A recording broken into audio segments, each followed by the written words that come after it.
Ni saa 12 Afrika Mashariki, sawa na saa 11 kamili Afrika ya Kati. Hujambo msikilizaji, leo ni Jumatano Disemba 17, 2025. Karibu katika matangazo ya Amka na BBC. Mimi ni David Nkia. Katika Amka na BBC asubuhi hii, Australia imefanya maziko ya kwanza kwa waathirika wa shambulio la risasi la halaiki lililotokea eneo la ufuko wa Bondi huko Sydney. Watafiti kutoka chuo kikuu cha Yale wanasema kwamba kuna ushahidi vikosi vya RSF vimekuwa vikijaribu kuficha mauaji ya watu wengi katika mji wa El-Fasher nchini Sudan kwa kuchoma moto na kuzika miili. Why we did this was twofold. One, to show the scale of the alleged mass killing inside the city. And the second is to show the systematic nature of the Rapid Support Forces efforts. Na katika gumzo leo hii tunaangazia ukosefu wa huduma muhimu ya maji katika maeneo ya Afrika Mashariki na nini kifanyike. Lakini nini haswa chanzo cha ukosefu katika jiji la Dar es Salaam? Changamoto imetokana na kupungua kwa maji katika chanzo cha mto Ruvu ambako ndiko mitambo ya kuzalisha maji kwa ajili ya jiji imewekwa. Sasa maji yalivyopungua kutokana na athari za mabadiliko ya tabia nchi, ndipo imesababisha upungufu mkubwa wa maji.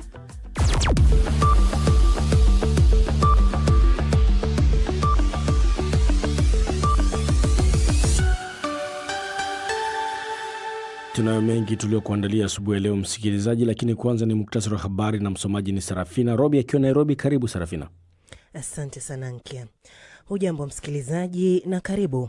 Rais wa Marekani Donald Trump anasema ameamuru kuzuiwa kwa meli zote za mafuta zilizoidhinishwa kwenda na kutoka Venezuela.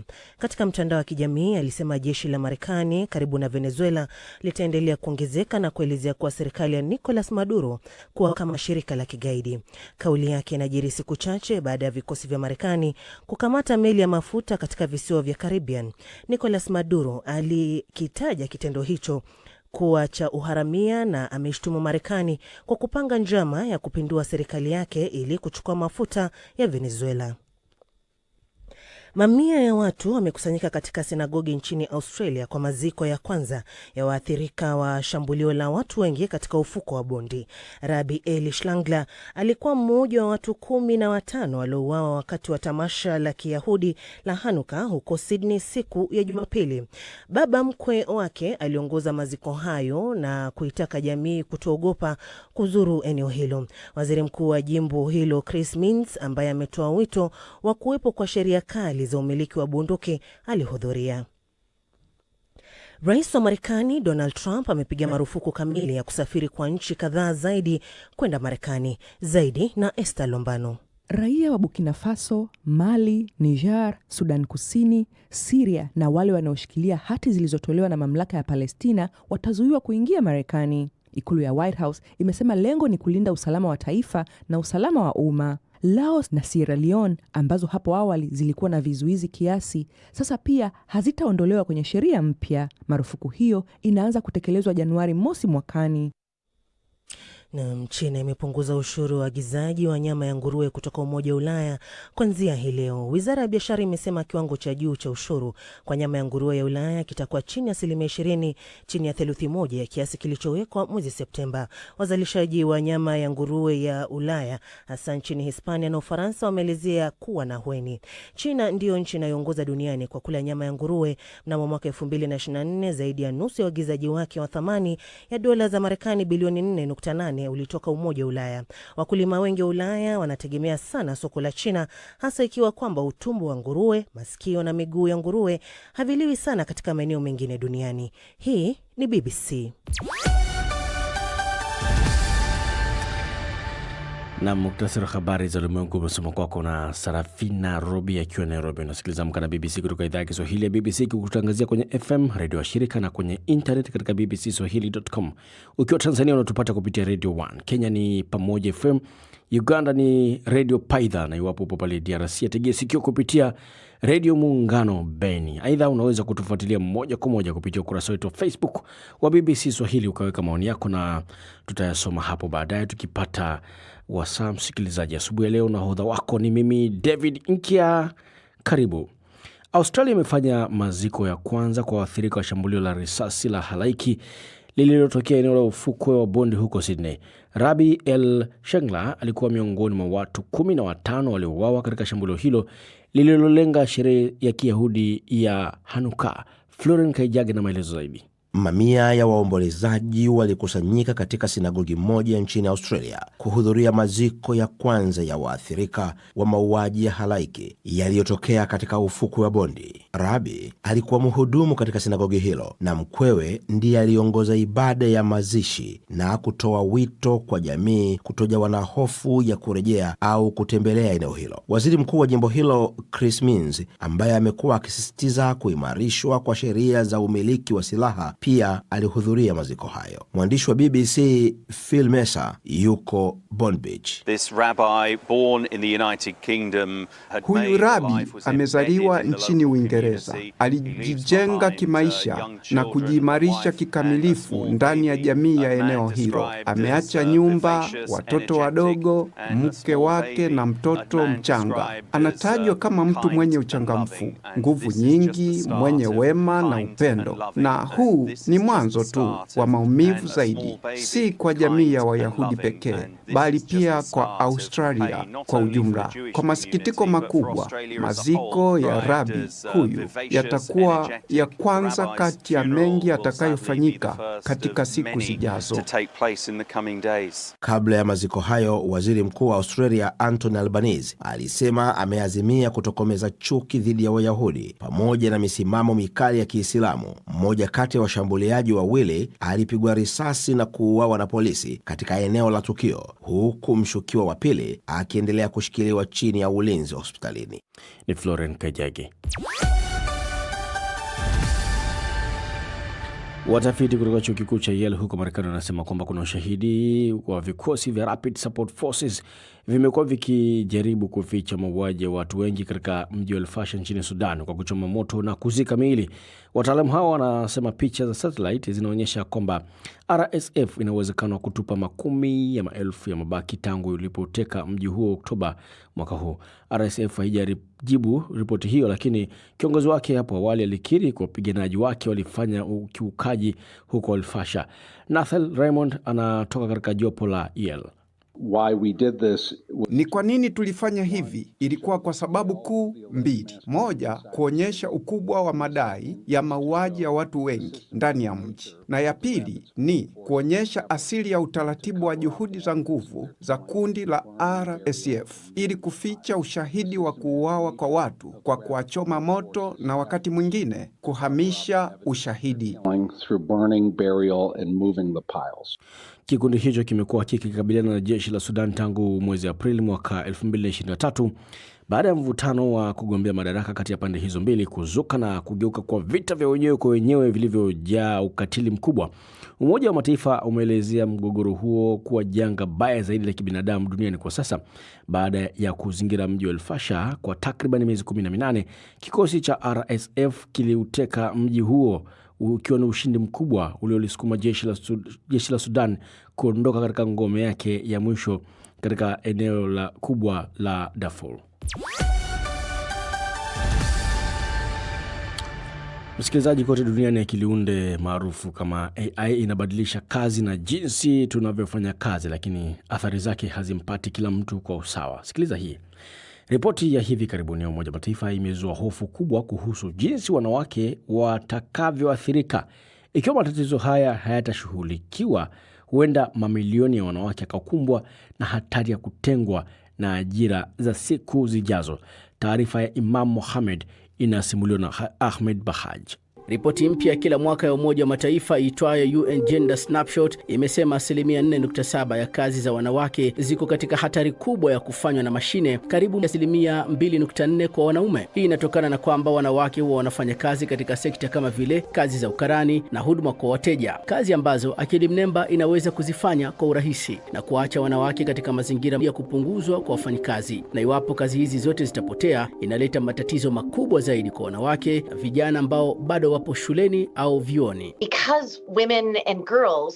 Kwa sababu wanawake na wasichana wana uwezekano mdogo wa kuhitimu wakiwa na ujuzi katika mambo kama sayansi na teknolojia. Ni ujuzi huu wa kidijitali ambao ni muhimu sana ili wanawake waelekezwe kwenye fursa za soko la ajira ambazo zitawalinda. Ni muhimu sana pengo la kidijitali kijinsia lizibwe.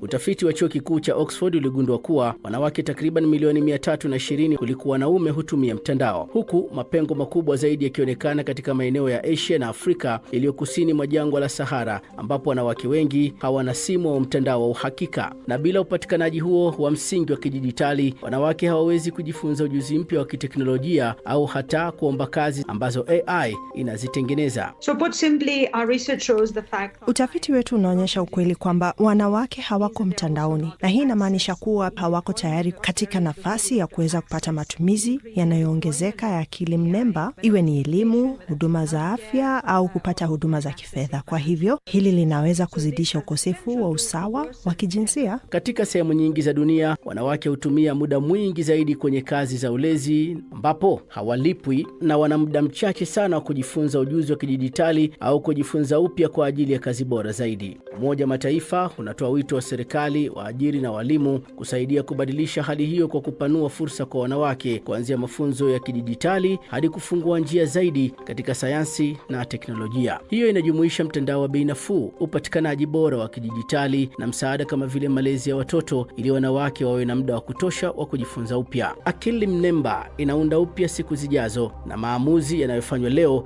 yataamua ikiwa wanawake wataongoza mabadiliko haya au wataachwa nyuma. Na mambo hayo ya akili unde. Venus Jihara anasema yuko Arusha, Tanzania, anatupata vilivyo. Lakini Robo Mchina fundi simu huyu yuko pale Mpanda, Katavi, anasema anapata mubashara BBC Swahili katika matangazo ya asubuhi. Mudi Mabegi hajatuacha, anasema yupo mtaa wa Nyamwezi, Dar es Salaam, Tanzania, anatupata na anatusikiliza kwa makini kabisa. Huyu anaitwa ni Matis JR, anasema kutoka Mwanza, anasema adha ya maji isiendelee kuwepo, serikali ishughulikie changamoto hizi. Kulia kwangu tayari ameshafika mwana soka machichari hapa, mwana michezo machichari Florian Kajage. Oh yes. Asante sana David Nkia. Asubuhi hii katika Amka na BBC ni kwamba shirikisho la soka duniani FIFA limeanzisha idadi ndogo ya tikiti za bei nafuu zaidi za dola za Marekani 60 au pauni za Uingereza 45 kwa mechi zote 104 za kombe la dunia la mwaka 2026 kufuatia ukosoaji wa bei kubwa za mashindano hayo maarufu zaidi duniani.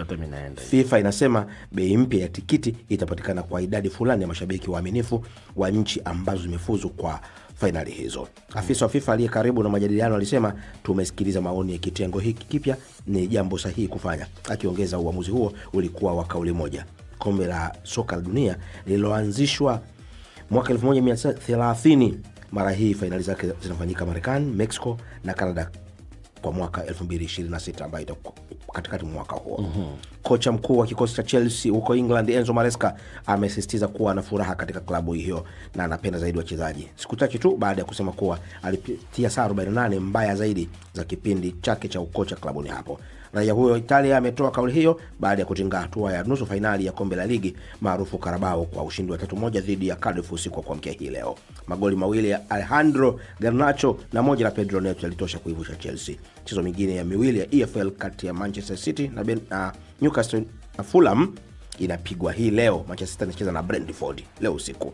Kwingineko, mshambuliaji wa Paris Saint-Germain na Ufaransa Ousmane Dembele amechaguliwa kuwa mchezaji bora wa mwaka wa wanaume kwenye tuzo ya FIFA. Mchezaji huyo mwenye umri wa miaka 28 ambaye alishinda Ballon d'Or mwezi Septemba alitoa tuzo ya FIFA nchini Qatar Jumanne baada ya kuisaidia PSG kunyakua mataji 4 msimu uliopita.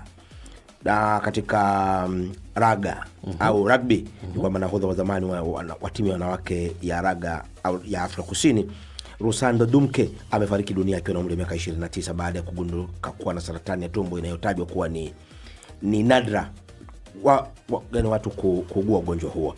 Mchezaji huyo wa safu ya ulinzi alishinda mechi 33 na alikuwa nahodha wa Afrika Kusini mara 3.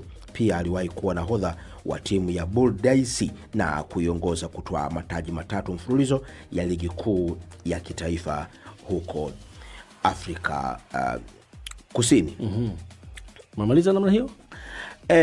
Nimaliza ni chache tu nagusagusia kidogo mambo ambayo yanaendelea katika soka. Mengi wanayapata kwenye ukurasa wetu wa BBC. Hapa kuna zile tetezi za soka ambazo zimewekwa dakika 25 zilizopita. Arsenal, Liverpool, Man City pamoja na Man United ziko mbioni kumsaka winga wa kimataifa wa Ghana na klabu ya Bournemouth Antonio Semenyo. Jana kwenye mchezo wa jana ule wa Manchester na Bournemouth alikiwasha kweli na akafunga goli huyu Jumapili. Wanamsaka Jumapili. Sana Florian Kajage michezoni, kwa heri.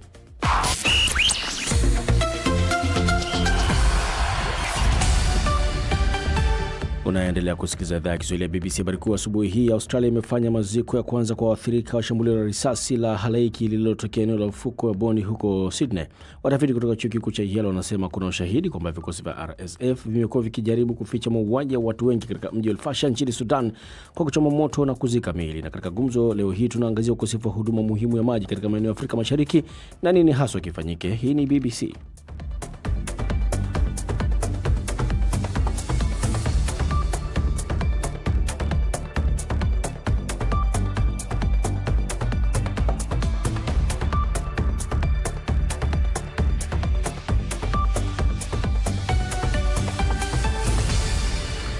Barabara kabisa. Kama ndo kwanza unajiunga nasi, hapa matangazo moja kwa moja Amka na BBC kutoka idhaa ya Kiswahili ya BBC. Tayari imetimu saa 12 dakika 16 Afrika Mashariki, sawa na saa 11 dakika 16 Afrika ya Kati. Tusonge mbele. Trufena Muthoni, mwana mazingira mwenye umri wa miaka 22, amepata umaarufu mitandaoni nchini Kenya na kwingineko baada ya kujaribu kuvunja rekodi yake Guinness World Record kwa kukumbatia mti kwa saa 72. Nia yake kuu ni kuhamasisha watu kutunza mazingira, haswa miti ya kiasili. Mwana mazingira huyo alikumbatia miti kwa siku 3 bila kula, kunywa au kwenda haja. Mwanahabari wa BBC Beldini Oleola alizungumza naye na alianza kukumuuliza nini haswa kilimpa motisha kukumbatia mti kwa saa zote hizo. Moja hizo mambo ni wimbo ambao niliusikia kutoka kwa Michael Jackson. Huu wimbo unaitwa Earth Song. Na wimbo huu kiusikiza unakuonyesha wazi kila mtu ambavyo anakuwa affected wakati mazingira inachafuliwa na hali ya hewa. Pia nimetoka Nyeri County huko Kenya. Tuko na Nobel Peace Prize winner ambaye alikuwa anaitwa Wangari Maathai. Historia yake imekuwa pia kunitia motisha. Katika kazi yako ya wanaharakati wa mazingira, nini ambacho wanapigania sana? Ni preservation ya miti ambayo ni ya asili na pia knowledge na wisdom, kwa sababu tunapanda miti sana, lakini pia ni vizuri watu waweze kuelewa si vizuri tu kushinda tumekatakata miti alafu tunapanda miwili tunasema tuna replace. Na kuna hiyo indigenous trees ambazo hata zingine ni za miaka 2000, miaka 300 ambazo hatuwezi kuzireplace 100%. Hata kama tunakata miti kuna wakati inabidi, lakini ni vizuri tuweze kujaribu kabisa kuzuia, kwa sababu haiwezi kuwa ni kukata tu miti ambayo ni asili na kuireplace na saplings ambayo hata haina chance mingi ya kusurvive. Wako miti ya kiasili na maana gani? Ina maana kubwa sana, kwa sababu chances ya kusurvive ni mingi. Inatupea wanyama mahali kwa kuishi na vyakula, na pia mingi iko na medicinal value. Mbona ukaamua kukumbatia mti? Ina maana mingi sana. Ukikumbatia mti inatuponya mental illnesses, na hiyo iko scientifically proven. Mara ya kwanza ambavyo nilifikiria kuvunja rekodi ya kukumbatia mti ilikuwa sana kupeana hiyo habari ya kupata matibabu ya akili kupitia kukumbatia mti. Pili ni kusaidia watu kuweza kupenda mazingira. Tukiweza kupenda bila kulazimishwa, tutaweza kufanya kazi mzuri. Ulijiandaje kampeni hii ya kukumbatia mti? Nilikuwa nikitembea sana kwa kilomita mingi kama 42, na ilikuwa nikifanya fasting, kujitayarisha kiakili tu, ili hizo siku 3 uweze kukaa bila kunywa, bila kula kitu, hata bila kuenda haja. Ushakumbatia mti kwa saa 48. Sasa umefanya saa 72. Guinness World Record ishakutambua rasmi? Imenitambua rasmi kwa hiyo rekodi yangu ya kwanza. Kwa hii ya pili lazima kwanza ni upload hiyo evidence. Tutarajia nini baadaye? Kwa sababu nimekuwa appointed na president wa Kenya kama ambassador wa kupanda 15 billion trees by 2030. So kazi ndio tutakuwa mkiona sana. Tutakuwa tu kila mahali. Namni Trufena Muthoni, huyu mwana mazingira. Msikilizaji, kile fikapo siku ya Jumatano, idhaa ya Kiswahili ya BBC huwa na mjadala maalum kabisa kuhusiana na masuala mbalimbali ya kijamii, haswa katika ukanda wetu. Moja ya swala linalojadiliwa sana kwa sasa ni ukosefu wa maji ya kutosha katika miji mikubwa kama Dar es Salaam na hata katika maeneo ya kaskazini mwa mashariki mwa Kenya na kwingineko katika ukanda wa Afrika Mashariki. Sasa katika gumzo asubuhi ya leo tunalimulika swala hili kwa upana na kuangalia nini kifanyike ili huduma hii muhimu iweze kupatikana kwa uendelevu. Kulizungumzia hili ni naye Stella Gara ambaye ni mtaalamu wa masuala ya utawala bora kutoka pale nchini Kenya, na kutoka Tanzania ni msemaji mkuu wa serikali ya nchi hiyo Gerson Msigwa, anayeanza kwa kuelezea changamoto ukosefu wa maji katika jiji la Dar es Salaam imetokana na nini haswa. Changamoto imetokana na kupungua kwa maji katika chanzo cha mto Ruvu ambako ndiko mitambo ya kuzalisha maji kwa ajili ya jiji imewekwa. Sasa maji yalivyopungua kutokana na athari za mabadiliko ya tabia nchi, na hasa kwetu kwenye kupungua kwa maji katika mto, ndipo imesababisha upungufu mkubwa wa maji. Mahitaji ya maji ambayo yamekuwa yakisambazwa kupitia mamlaka ya maji safi na maji taka DAWASA kwa jiji la Dar es Salaam ni lita takriban milioni 500 na kama na 34 hivi. Sasa maji ambayo yanazalishwa sasa baada ya hizi athari yamebaki takriban lita milioni 300 tu. Kwa hivyo ni karibu nusu ya maji ambayo yamekuwa yakizalishwa yanayohitajika kwa ajili ya wakazi wa Dar es Salaam na sehemu ya pwani yamekuwa hayapatikani. Nije kwako Stella Agara, bila shaka umesikia changamoto ambayo imetokea Dar es Salaam. Kenya pia kaskazini mashariki mwa nchi kumeshuhudiwa ukame mkubwa kiasi kwamba serikali imeshauriwa kutangaza hali ya hatari. Hii haswa kule imetokana na nini, Stella? Nadhani pengine nchi zetu zote ziko na department za weather ambazo zinaangalia kuona tofauti ambazo zinafanyika kila wakati na kila mwaka. Wengi wetu tumekuwa na bahati ya kusikia kila siku kwenye habari kuhusu mabadiliko haya, na hata mabadiliko ya tabia nchi yenyewe si ati jambo ambalo limeanza juzi, jambo ambalo limekuwa kwa muda mrefu sana. Naona kwa mawazo yangu ya kwamba ni shida ya planning kabisa. Serikali hazijajipanga kukabiliana na mambo ambayo yanatokea na mabadiliko ya tabia nchi na hali ya anga. Kwa mfano, kaskazini kwa Kenya hakuja kuwa desert kuanzia juzi. Hili ni jambo ambalo limekuwa kwa muda mrefu sana. Mipango yetu yote tukipangia kaskazini mwa nchi ya Kenya huwa tunazungumzia semi arid ama arid area, kwa sababu ni sehemu ambayo ni sehemu kubwa ni desert. Nchi ambayo inajua vizuri sehemu fulani hakuna maji lazima ijipange kwa njia tofauti ya kuweza kupata maji, ya kufanya kilimo, ya kuweza kutumia nyumbani ya kunywa, na ya kuweza kufanya maendeleo mengine ambayo yanafanyika katika nchi. Serikali isipoweka mikakati ya kuhakikisha kwamba maji inapatikana, basi shida kama zile ambazo tunaona sasa hivi ndio zinaweza kutokea. Nasema ya kwamba serikali zetu zimechelewa sana kuketi chini na kupanga kuona vile ambavyo wataweza kutafuta njia zingine za kuwapa wananchi maji, wakati ambapo pengine mabadiliko ya tabia nchi ama mabadiliko mengine yatafanya maji ikose kupatikana kwa wananchi. Msigo umemsikia Stella Agara hapo anasema kwamba serikali zetu za ukanda huu na pengine hata nyingine nyingi za Afrika zinachelewa katika kupambana na masuala kama haya, haswa ambayo ni mabadiliko ya tabia nchi ambayo tunafahamu kwamba yatatokea. Hili kwa kuna ulichukuliaje?